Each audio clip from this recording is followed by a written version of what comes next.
Hi, I'm Michelle, and today we're going to talk about Elizabeth. In the first chapter of Luke, there is a lot of focus put on Mary, the mother of Jesus. Elizabeth is another woman who deserves our attention. Elizabeth is the wife of Zechariah and the mother of John the Baptist. Her part in the Christ story shows her importance to us and to God.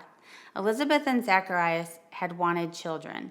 They prayed, tried, waited, hoped, and stayed faithful. Still no child, but there was more to come from God. Luke 1:24-25 says, "His wife Elizabeth became pregnant and went into seclusion for 5 months. 'How kind the Lord is,' she exclaimed. 'He has taken away my disgrace of having no children.'"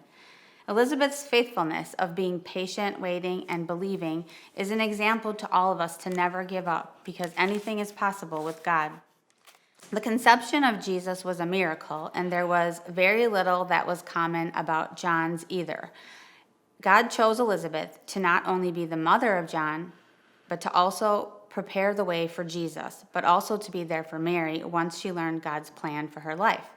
As soon as Mary heard the world-changing news she would give birth to Jesus, she packed up to go visit her cousin Elizabeth, who was also pregnant at the time. Mary arrived a few days later. Once Mary walked into the room, Elizabeth's baby leaped in her womb, the unborn John who would one day baptize the unborn Jesus.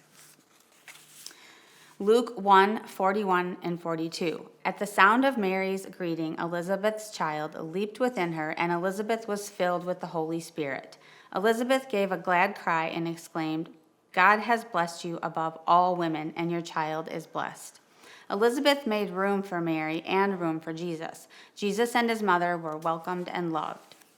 As Christmas approaches and we are involved in all the hustle and bustle, only focusing on the things we have to get done, like the shopping and the decorating and the wrapping, we need to remember God calls us to serve and love. So during the Christmas season, we must change our focus to make room for the people in our lives, the ones that we need to love and serve. We should all make room for Jesus, just like Elizabeth did. There is a joy I cannot describe when we experience the presence of Jesus, a fullness, an excitement, and a peace. I pray that each one of us never lose the joy and wonder of living every moment in the Lord's presence through the Holy Spirit. Have a Merry Christmas.